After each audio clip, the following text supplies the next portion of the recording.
oldest child started going to a mother's morning out preschool-like setting from the time he was a year old. It was part-time daycare for us, with my husband, Don, growing the business from home and me working what started out as full-time and then part-time. So we went to some different church-oriented preschools that were probably 4 hours, usually in the morning. Thus the name Mother's Morning Out. I was the mother. Yeah, parents' morning out. The last one he attended, he was 3, but so his birthday is in November, and the school cutoff in our area is October. So he was in the 3-year-old classroom, even though in November he turned 4.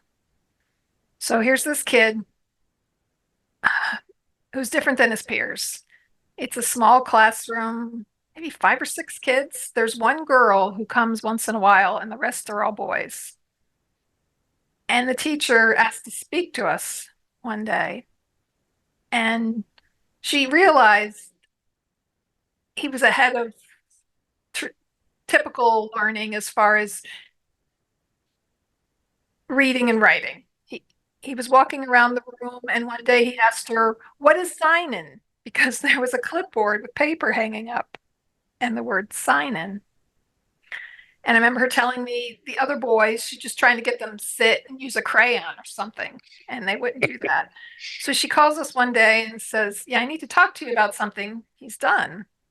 And she said, "He turned the faucet of the sink so that the water ran onto the counter and then down onto the floor." And her reaction was, "I know he's very curious and he wants to understand how things work." And we talked about that and his creativity. And then after the fact, I thought about it. I'm like, he wanted attention.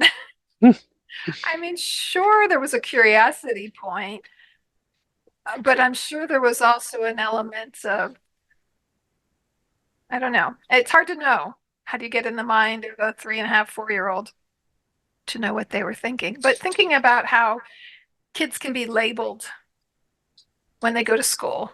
They're really bright. They're slow. They don't pay attention. They don't listen well.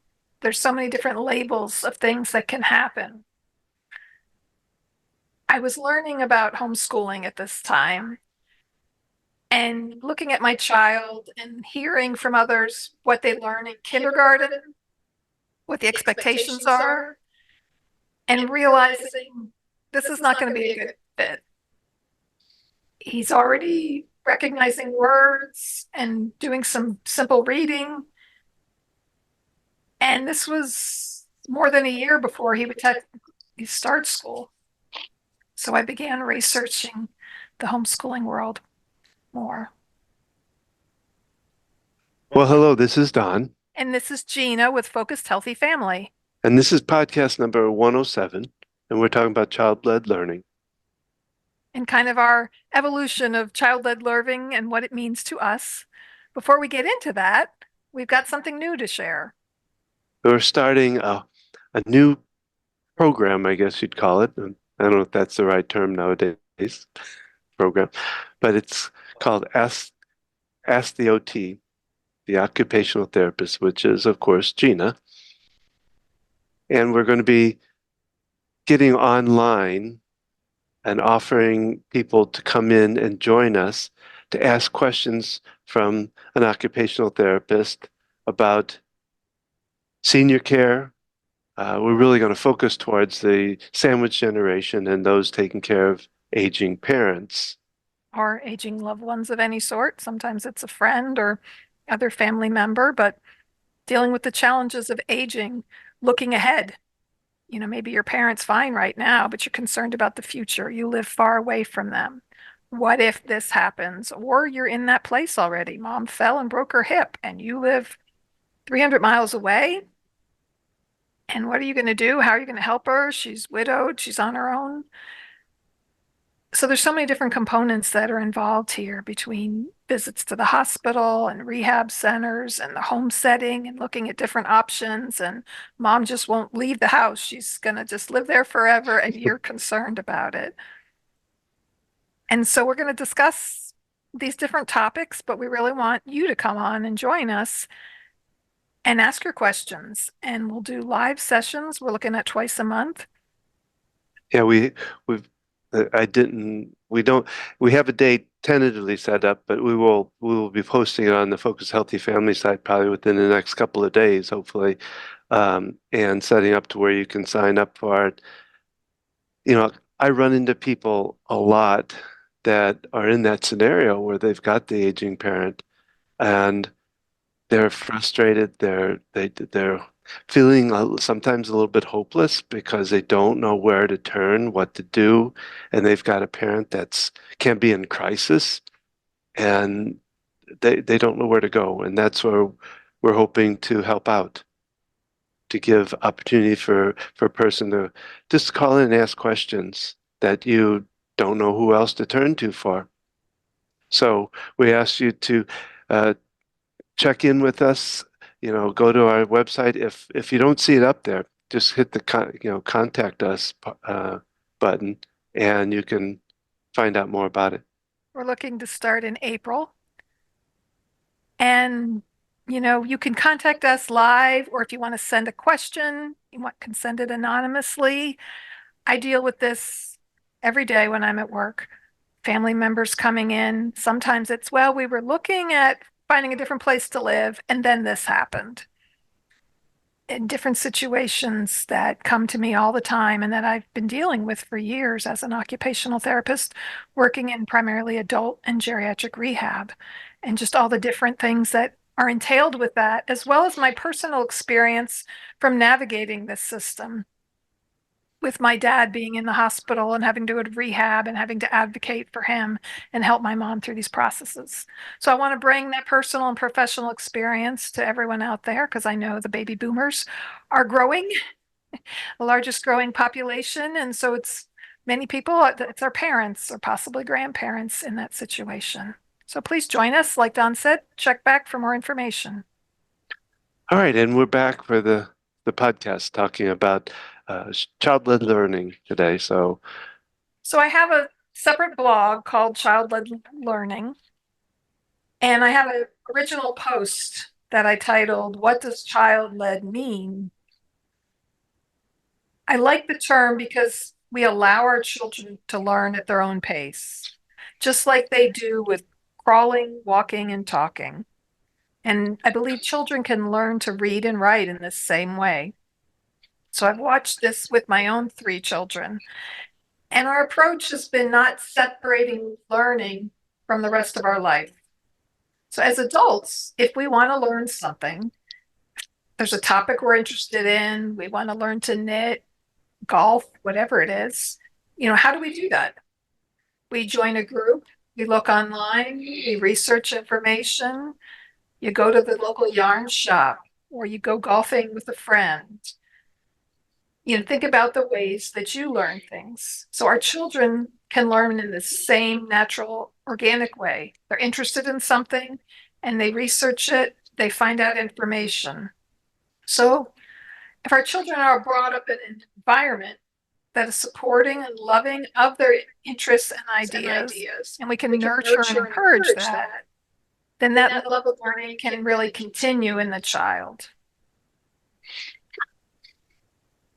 well, I found what I remember back when we first started talking about homeschooling, and what you said to me was, and it kind of goes with what you've written there, is well, I've taught him up to this point. I'm just doing more of that, something, it was a phrase, something like that you told me. And I was like, oh, I never thought about it that way. But yeah, it's not like, because what I see a lot or hear a lot is people, when I say we homeschool, they go, oh, I could never do that. But if you think about it, no, we didn't have school. We didn't have school to teach them how to walk or to crawl or or do any of those other things. So it's just a natural process that we know how to do. It's just scary because how do you get it to the next level each time? Well, people think of homeschooling as you're recreating the school in the home, but some people try to do that. That sounds very intimidating to me personally, versus, you help them learn the alphabet numbers, singing songs. They learn to talk by hearing you talk. Yeah. And so like I said to you back years ago, is a continuation of that, that we're just continuing learning things Teaching how we normally help kids learn anything. by example. And to me, the big thing was I saw that innate desire to learn and that drive to learn. And I Hmm. thought about myself in school, and I enjoyed school. Yet I remember graduating from college and not wanting to read another book for a really long time. So that love of learning gets pushed out of so many kids Yeah. because they're told, "Oh, you've got to learn this now, or you got to stop now. We're moving on to the next topic." And maybe they really want to fully immerse themselves Mm-hmm. in what they're learning. And having that opportunity to learn in that way makes a big difference. Well, you remember well, it was with Harrison again. He would love to immerse himself in this. I remember Toyota and he immersed himself in it and learned everything he could about the Toyota company and the cars and all that. So yeah, so I don't, you want talk about this article you found I thought was really interesting, and did you have more you wanted to go on from that? No, I've got something to end with here. Because what this article it's from the creativity post, and it's an article. Let me The see. author's on the last page. So is it? Let me. I guess go right to that. Maybe I should let you. Well, it's the last part of the article, not the last page here. Um, oh, by Will Richardson. Freedom to Learn is what it's called, and he talks about The title of the article, though, is a list of things that we don't really want to talk about in education. you're missing the Okay, here you you're go. missing the title. It's called Nine Elephants in the Classroom That Should Unsettle Us. So that's the sub. That's that's the elephant I missed, actually. You can start. We can do, what I was going to do is just go through each one of the nine and let's talk about it because I thought it was really interesting because it talks about what in a way, and I don't want to knock schools, but in a way is why they're not necessarily working the best and why, teaching Well, the child-led learning way is so a what's not working in the classroom, yeah. the problems that are there that no one's talking about, and kind of a different way of approaching it. So the first one is we know that most of our students will forget most of the content of what they learn at school. I think of the show, Are You Smarter Than a Fifth Grader? Yeah, yeah. And how some of those things that everyone has to learn, how much do you retain? Well, how much do you need to retain too? That's the other thing. Um, Because I'm trying to remember. There was a person that used to talk on this, and one of the things he talked about is why do we need to take up brain space for these things that we're not really going to use, and why not put in our brain the things that we need? well, Will Richardson talks about that. He says um, the curriculum in the classroom work they experience has little or no relevance to their real lives. So when it doesn't have any relevance, it's hard to take in that information. So what do? We memorize it, store it in short-term memory, spit it out for the test, and then we don't ever use it again. Maybe we're really interested in, we're learning about American history and that sparks an interest. Maybe we went on a family field trip to Valley Forge or something. And so now it's an interest. Now we have more desire to learn more about it. Well, I always love to learn about the people that were involved in that, whatever the event was or the history part was, and their lives and what they were like and all. That was where I loved it. I had a teacher one time that was an art teacher, but he came in he he stormed into the room one day, jumped up on his bed, stuck his finger in his shirt, and started to talk like Napoleon, you know and I was like, oh, this is cool, because it was an art class, but we were learning about what was going on and the characters and the time period of the art we were looking for. And I just that stuck it in my head, and it was just so neat how he did it. It made me really pay attention, and Makes me think of Robin Williams and Dead Poet that's right. Society. Uh, Captain, my Captain, captain. yes, The second thing on this list from Will Richardson is we know most of our students are bored and disengaged in school. According to a Gallup survey study, 32% of high school juniors reported they were involved and enthusiastic about school. 32%. yeah, Almost worse than that is 17% they said they had fun in school and they get to do what they do best in school. So is that okay that they're not having the opportunity to do what they do best? yeah, And you say that's what extracurriculars are for. That's why our daughter's on a robotics team. That's why kids are involved in sports or other activities. Yet, why is that the extra? yeah.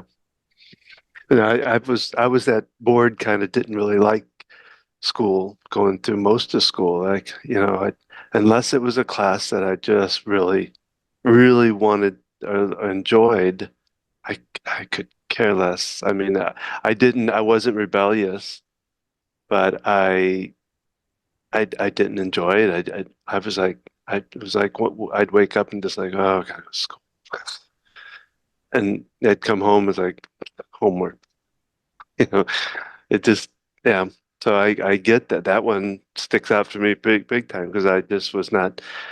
So, I mean, I probably learned stuff there, but But until you had that teacher jump on the desk hmm and act like Napoleon, that it got you engaged. And yeah. then And I had that he wasn't the only teacher in that did that kind of stuff. Um, we had Mr. Beebe who taught religion in my Catholic high school that told us to find a song that would relate to something around Jesus. And I did one a Supertramp song, and I can't remember which one it was, but and we had to write a little report on why we thought that, and that was interesting. So so how the material is presented to us. I had a social studies teacher in middle school, and I never really liked history and all those things around that. But that year, I loved it, and I know it was because of Mr. Biagini and his Mr. enthusiasm. Genie, And he did things like we each picked a country in South America to research, and then we had a whole presentation day. And we brought in a food from that country. We made something, and we had this big festival at the end. And I remember doing a presentation, and I got like accolades for the most visual aids to go with my presentation. that So I this can is the picture. early 1980s. And so this is literally me using markers and paper and making diagrams and charts. I'm sorry, just I just that's you. Like it was Brazil and the coffee consumption. I know I had pie charts and all these diagrams and Right, things right. that I Uh, shared with my maybe fifth grade class. And mm, I think maybe that helped me because standing in front of people didn't come natural to me. It made me a little uncomfortable, but I holding up the charts and things, and the attention was on. yeah, Look no, at these pretty colors. I still envision you making maps up for your work. Anyway, but another story. So number three, what's number three? Drum roll. We know that deep, lasting learning requires conditions that schools and classrooms simply are not built for. So when we look at the things that each of us learn most deeply in our lives, we had an interest or a passion for what we were learning. We had a real and authentic purpose in learning it. And we had fun while we were learning it. But most of the curriculum in schools isn't set that way. It's, when you're this age, this grade, you learn this, Hmm. and you're just following this plan. So think about something you've learned a whole lot about. And how is it that you came to learn this? So I've become a much better writer. No thanks to any of my schooling. um, I look back on my first blogs that I wrote, and I got better by doing it more. And because I was passionate about it, and because I've kept journals since I was 10 years old. And I've learned from other people. I was in a writing group, and by reading other things and being involved in it, engaged in it, and there was a purpose for it. I wanted to grow this website. I wanted to build a source of income from writing.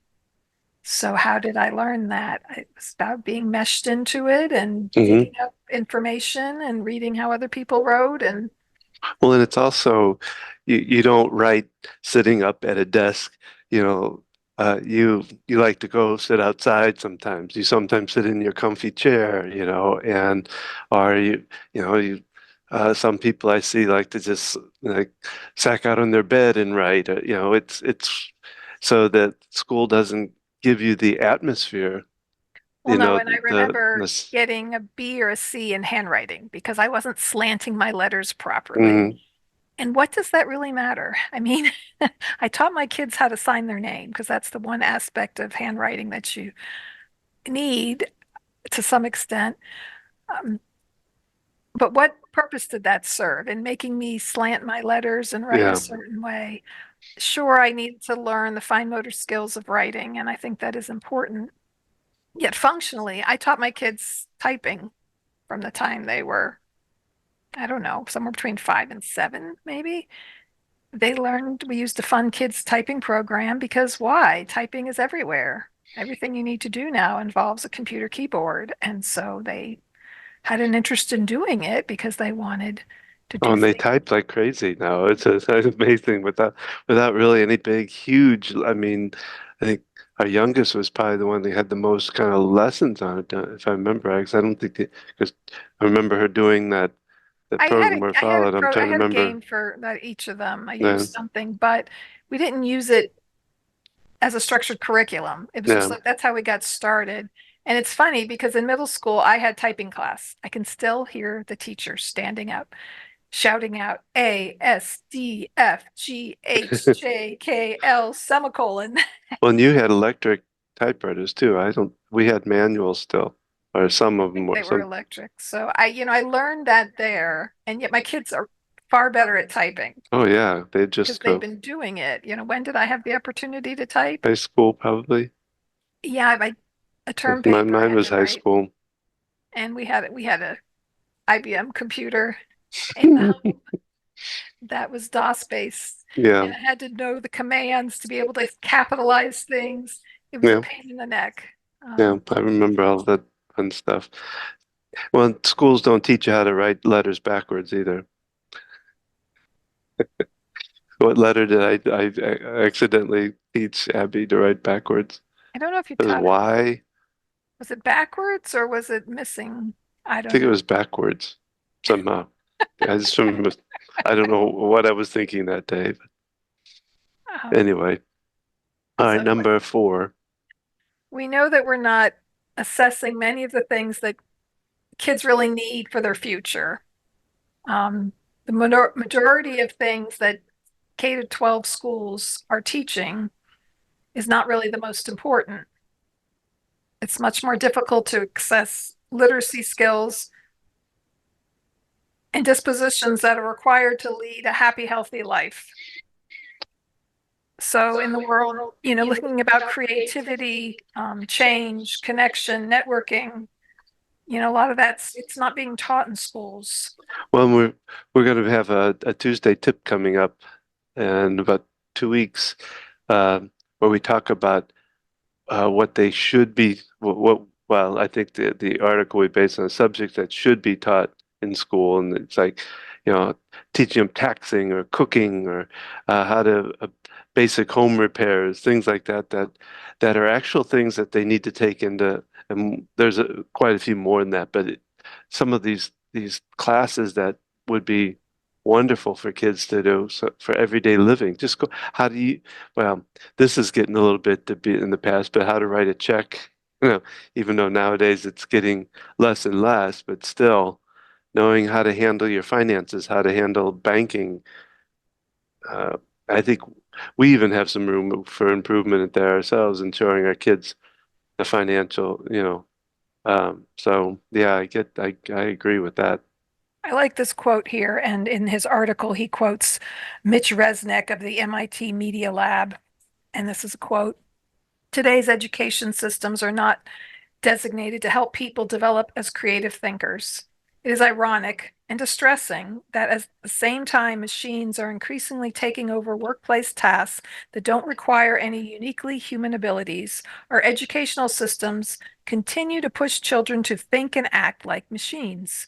We need to stop training students for exams that computers can pass. So that having to memorize, that's why I didn't like history. It always felt like it was memorizing facts and dates and spitting it out. Hmm. And yet you can look all that up at the drop of a hat right now. You just pull out your phone and you can research those Well, types of things. that was what I was talking about. That gentleman was talking about why do we fill our brains with things that you can look up on the internet now versus having stuff in there that are bringing into our brain things that are necessary for everyday life. Maybe if you're going to be a history professor, Well, yeah, having all that at the it ready. depends on But if that's, for that person interested in that and pursuing that versus all of us needing that same amount of attention. all right. Number five, we know that grades, not learning, are the outcomes that students and parents are most interested in. Yeah. Um, Well, worried about are they going to have good enough grades to get them into that I don't, I'll say Ivy League school, but I mean the parents a lot of times set an expectation of an undue expectation of what college they need to go to, or they have to go to college, or they have, and then and, the grades are the important factor there. and even without that, it's just the whole point of school to me felt like getting the best grades and who Mm, can be in the top 10 and yeah. how do you get that A? And it was more about getting the A than learning the information. If I Mm, could memorize it enough to pass the test, that mattered more than the learning of information. When this article was written, Will Richardson shares a post that was published by an Emily Mitchum on the Pittsburgh Post Gazette. She was a sophomore in high school. And what she said was the system has caused my generation to develop an unhealthy obsession over grades instead of learning, in my opinion. The harsh reality is that we really aren't learning as much as we could be. We study because we have tests, and the day after the test, we forget all that information we studied. So, like I said, are we learning to learn information, or is it about getting the test scores up? I mean, there's so much of a push now um, with what they call No Child Left Behind, what I call Leave All the Children Behind, that they're looking at accommodating schools and teachers with income based on test scores. And some kids can have massive amount of knowledge and understanding, but they don't test well. Maybe they're too distracted. The environment is not conducive to them putting the information out. Maybe they're not good at taking it from their brain and writing it. But if they could verbally express it, it would come out with far more information. well, and it kind of goes to, and I don't know if this is the right way to say it, but you know, do they have the common sense, the creative, well, the creative thinking, the critical thinking kind of aspect to 'em versus just having this root about a bunch of knowledge, some kind of knowledge up here, but not knowing how to even use it, or When I began homeschooling, I had some key things. My goal was in helping my children learn to read, because if you can read, you can access information. And I wanted them to understand how to learn, how to find information. I remember teaching my son the Dewey Decimal System, and he learned it better than I knew it. And I remember we were looking for a book on dolphins or something for his younger sister. And he said, "Oh, that's in this section." And he knew exactly where to go because he was good at memorizing things and picked up on the different sections in the nonfiction area where you'd find them, what the category was based on that Dewey Decimal System. So knowing how to gain that information, knowing how to access information, which is why I helped them learn to type at an early age.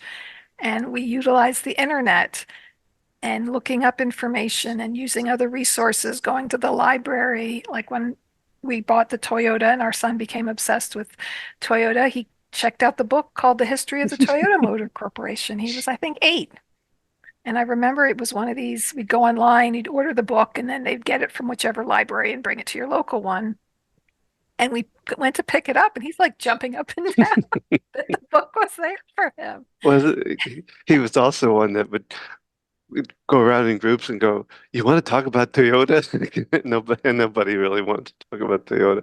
Felt sorry for him. Well, and we had these Which Way USA puzzle books from Mm. highlights, and it was a state, and you learn different things about the state.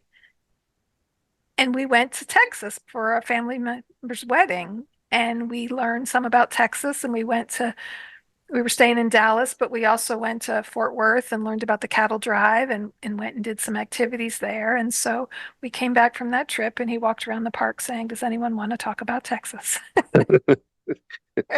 Which is kind of ironic in the year And 2024. the really kind of fun thought about it was there were a few people that there were a few kids that would do that. That would talk about with them.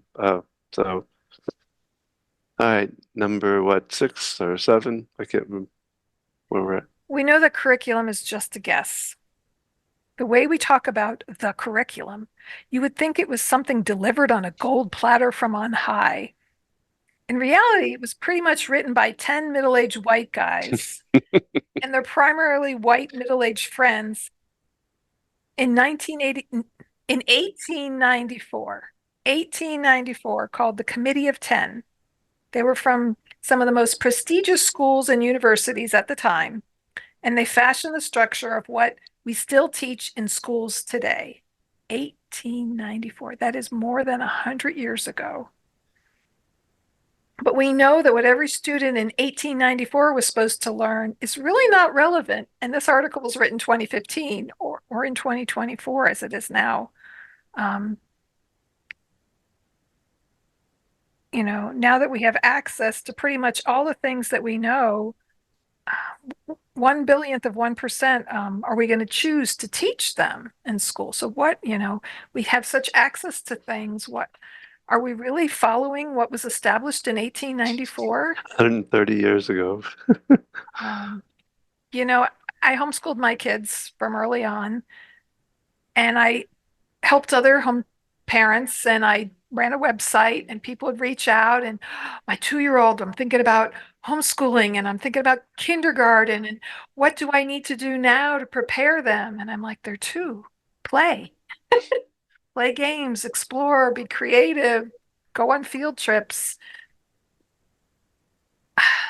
Just the fact that you're an involved parent and get down with them, taking them out in the world. There's so many things that we learn just by living, going to the grocery store, talking about things that we see, reading labels. Taking your book, how, how do you peel, and learning about vegetables.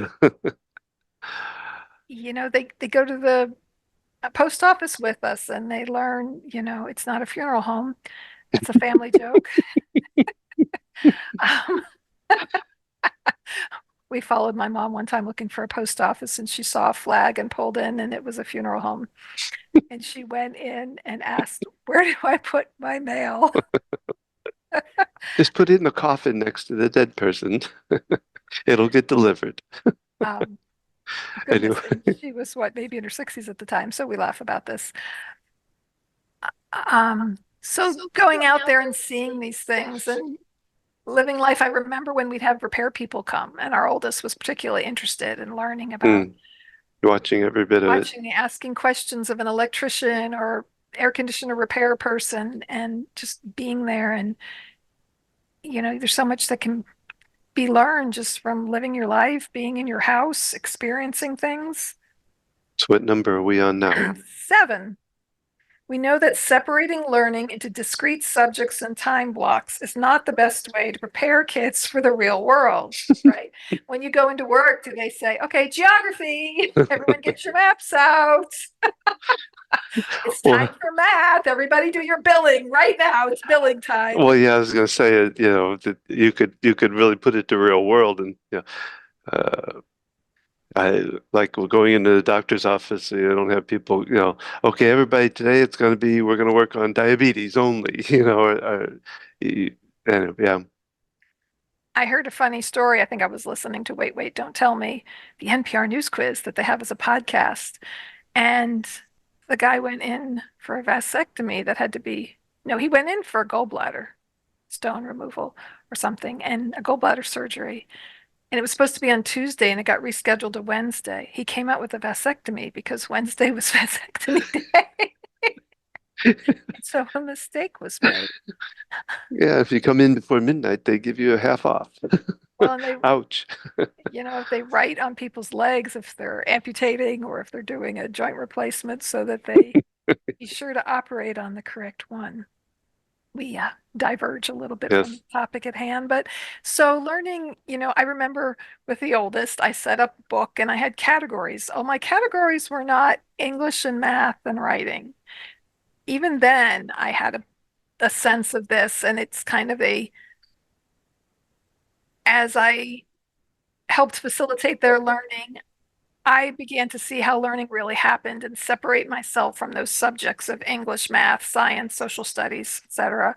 But I remember I wanted to teach him values, and we talked about values, and I like to refer to it as academic learning when it was related to reading, math, some of those basic skills. But something like science, I mean, if you work in a science field, your whole day is immersed in science, but there's other aspects that are involved in it. It's not just science. I mean, there's math involved, there's reading, you're having to write things, you're having to research. Well, even in there, you have social scenarios that play out. You're having to deal with other people, sit in meetings and be able to participate and speak and all of that, which, yeah. All right. All right, Number eight. number 8. It says, we know, I think, that the systems of education are currently constructed is not adequately preparing kids for what follows if and when they graduate. Looking at SAT scores, and now in the 2000s, many colleges are not requiring SAT scores anymore. They realize that that is not the be all and end all of what a good student is. And when you think about the math section of the SAT scores, it's all about higher level algebra. If you don't have a master over higher level algebra, you are not going to score well. And yet, how many of us use that? Some basic algebra, Yeah. sure. As a science major, statistics is far more important because research involves statistics, and most science has a connection to research, and there's so many areas where statistics are much more of a day-to-day experience. So looking at the way the educational system is set up and what it's heavily focused on, is that really helping someone learning? I mean, are you learning interview skills and how to Mhm. get a job and how to fill out an application? Yeah, that's well, it was the weak area when I was graduating from college, your counselors. I remember the one kind of throwing a book at me and say, look for a job and see what you want to do in there, and like, really? Okay. You didn't ask me like what am I interested in? Um, and so yeah, it was very poor. I don't know what it's like, and it doesn't mean that all of them are like that, but they don't prepare you. They don't overall. I don't think any school really prepares them for what real life is like and what it's going to be like getting a job. Yeah, they'll teach them the uh the numbers of it, the content of it, but they don't teach you then how you're going to have to relate to other people in the job or how you're going to have to uh, even get to the job and do the daily things that you have to do at the job that aren't part of the content. I don't know if that makes sense or not, but And we're not trying to make a blanket statement here about all schools, right? no. There are so many different types of schools out there now. There's charter schools and there are specialty schools and there are, the Sudbury Valley schools, which is a democratic educational system, which you can research that if you want to know more. But there are so many different methods now in schools. So these things are becoming more realized. There are new programs and things being developed.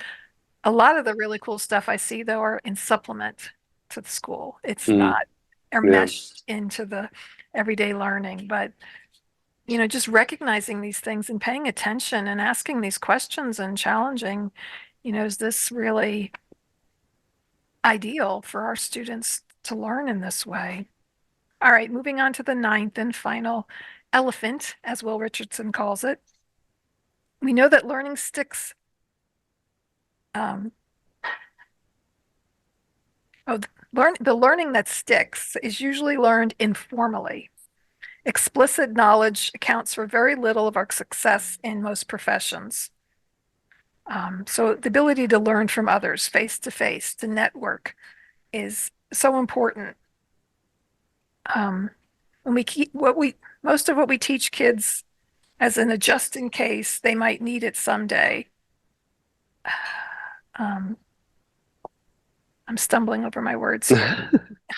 Well, what is it that what is it saying? It's saying that you know, we learn a lot of times from what we're passionate about, um, the environment, Experiences. the experiences, much more than just theory or somebody telling us what to learn. We learn best by being emboldened in it, being involved in it, being wrapped up in it. So, as an example, we sold and bought a house in the fall, and our oldest child was right there alongside of us. He wanted to learn everything that we did with buying a house and the research and everything that was involved and all the paperwork and all the forms that need to be completed.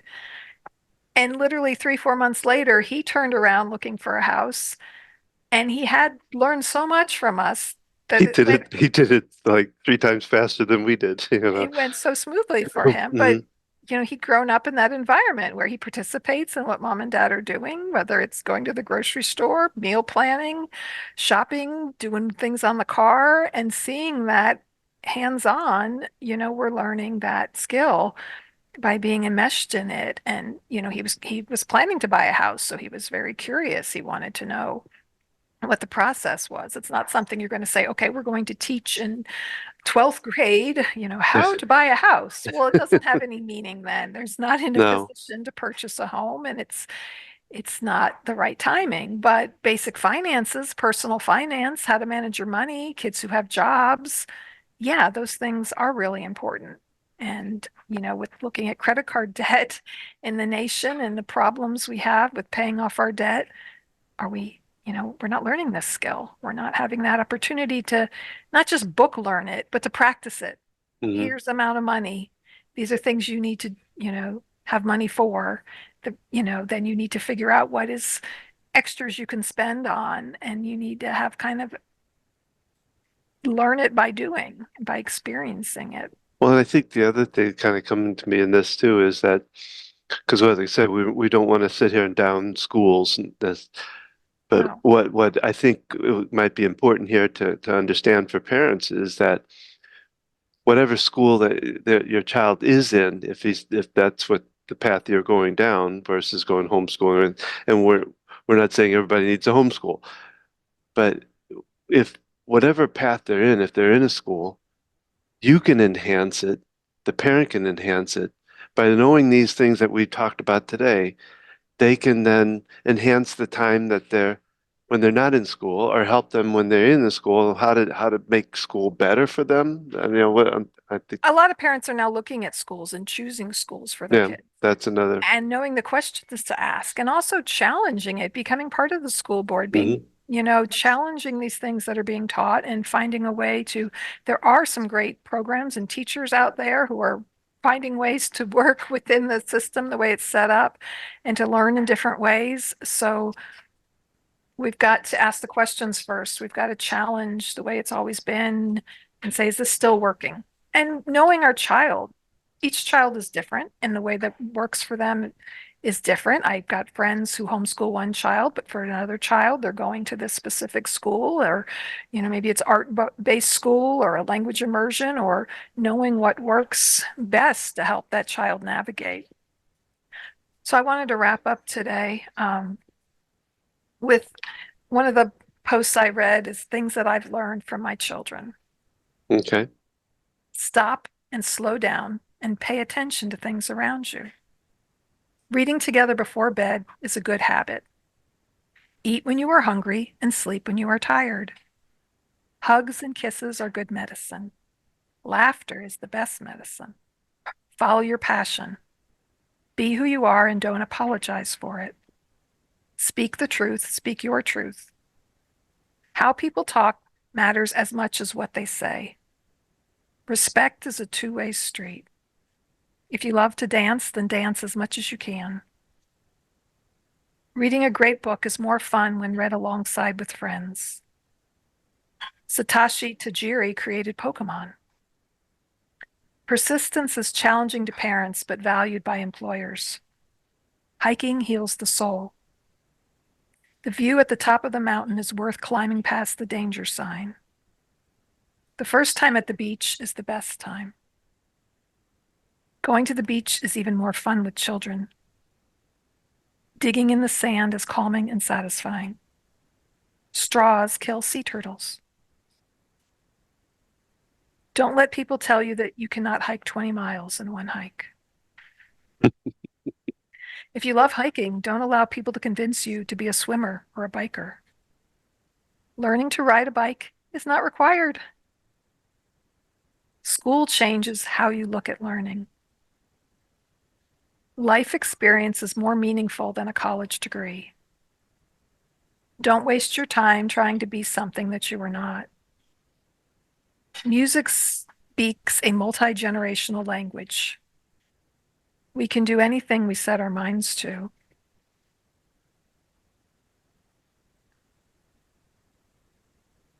I'll add one. If your child wants to play the clarinet, don't push him to the trumpet. That's a lesson from my life. Being creative can be very messy. There is beauty in messy. Dogs love us unconditionally. Animals are people too. All lives matter. Climbing up the slide can be as much fun as going down the slide. There is always time for one more hug. Relationships are more important than accomplishments. It's important to admit when you are wrong. Your biological age does not define who you are nor what you can do. Your biological gender does not define who you are or what you can do. It is never too late, and we are never too old. And there's no set age to learn anything. Yeah. Even at 65. And at 54. Hope you've enjoyed this podcast for today. We'll be talking more about child-led learning and homeschooling and different options in the future. As well as our sandwich generation side, too. Looking at all aspects of parenting our children, our parents, and ourselves. Check us out at focusedhealthyfamily.com. View our website. See our Tuesday tips, the programs that we have offering. Tune in to learn more about Ask the OT. Give us some feedback. Share this with someone else who might be interested. And remember, how you speak to your kids today shapes their future and yours.